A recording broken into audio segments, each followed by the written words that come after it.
Hey guys, and welcome back to my channel. I know it's been a while. Things have been crazy hectic. Been looking for a trailer, haven't been able to find anything really reliable and safe. I have videos coming out this month. They're not going to be like how I've been posting, like how I used to post every couple of days. These ones are more spread out. So sorry the content has gone down a little bit, but life happens. So in today's video, we are going to actually be doing the beginning of barrel training with Kamani. She's had a few days off. It's kind of chilly, having a really hard time bending, softening, and moving forward. So barrel training is perfect for that because you want them to bend, soften around the barrel and move forward. And there's kind of an obstacle there to help them move around it and keep off of, if that makes sense. Okay guys, welcome back. So don't start these drills on the horse's bad side. Do each drill first on their good side to kind of show them what you're expecting. If you want to work on turning and softening like I'm doing, you can use a smaller pattern. And if you want like more loose rein and rating themselves and rating your seat and listening to where your body is leaning, you can use a bigger pattern. That's the way that I would do it. So Kamani and I did a bunch of different exercises around the barrels, different ways to go around the barrels, things like that. And in the beginning, I'm going to be over-exaggerating my rein. I'm going to be lifting high and pulling back to get her to bend her nose. And I'm going to be tapping my spur if she gets too close to the barrel. That was kind of what I was showing you there. Here, I'm just letting her walk around, show you guys kind of the size.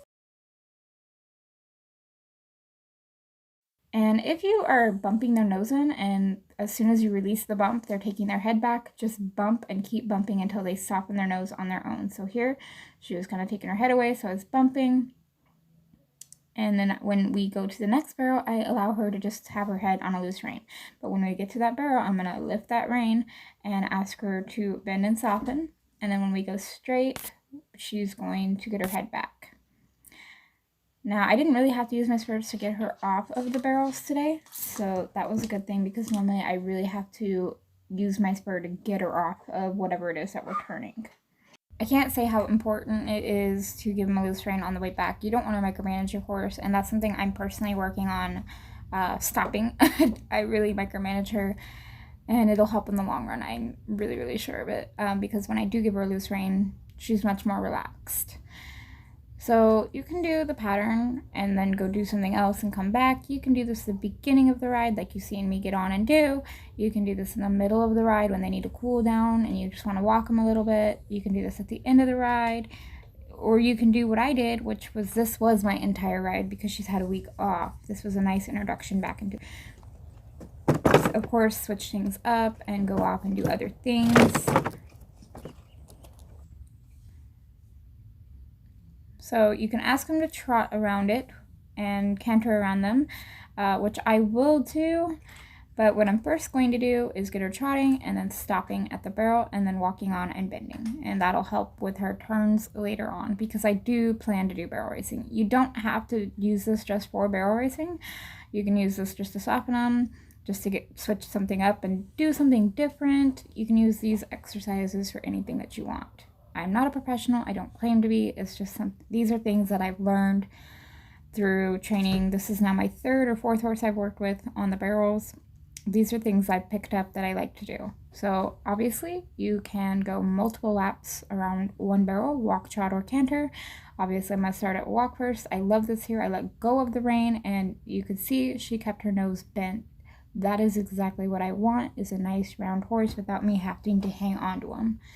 So this is proof that these exercises are working, and I have never done these with her. I have set up the front two barrels like this and kind of did a figure 8 once or twice, but that was it. So no, I haven't done this before with her. So I'm going to trot her now and ask her to keep that trot, and normally when you add speed, as Blue Rock will say, things kind of go south. Which it's going to happen. You have to work through it. They need to gain muscles. It's going to happen. So one other thing you can do is you can go on the outside of the barrels, and every time you go around the back side of that barrel, bring that nose in. That'll start to teach them to kind of listen to that rein because they know they're going to get pulled in. I'm bad at explaining, I'm sorry. I hope this is making sense.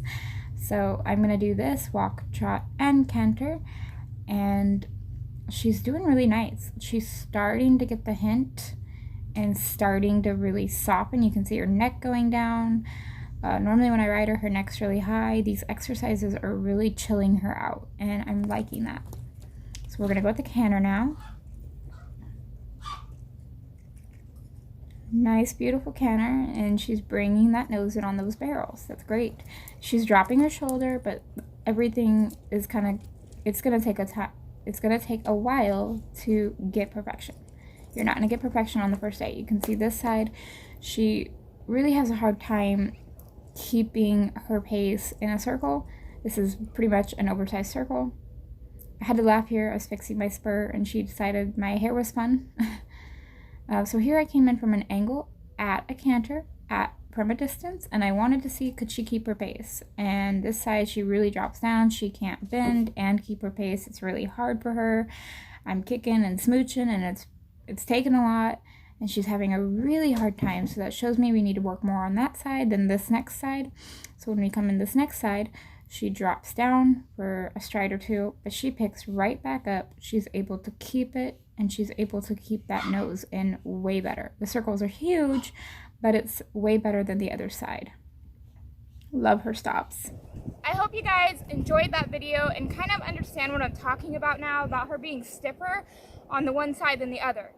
Obviously, she's not going to have the stamina or the strength in her muscles to canter full turns right now, but she should be able to do a huge circle out of canter and keep a nice soft bend. So this is a great exercise to kind of mix up. You can pick one or two of the different patterns that I did, mix it up. You could see she wasn't really ever leaning to one spot. She was slowing down and stopping and kind of freezing and halting, thinking, where am I going next? And that's what you want. Right now, I'm not looking for her to know where to go, know how close to get to the barrel, know how deep to turn and sit. I'm looking for her to pay attention, soften, and keep somewhat of a pace and somewhat of a soft bend to her body. That is all I'm looking for. I'm also looking for her to pay attention. You can see she was guessing where we're going, and that's exactly what I want. I hope you guys enjoyed this video, and please, if you want to follow along on our barrel journey, comment down below. Bye guys.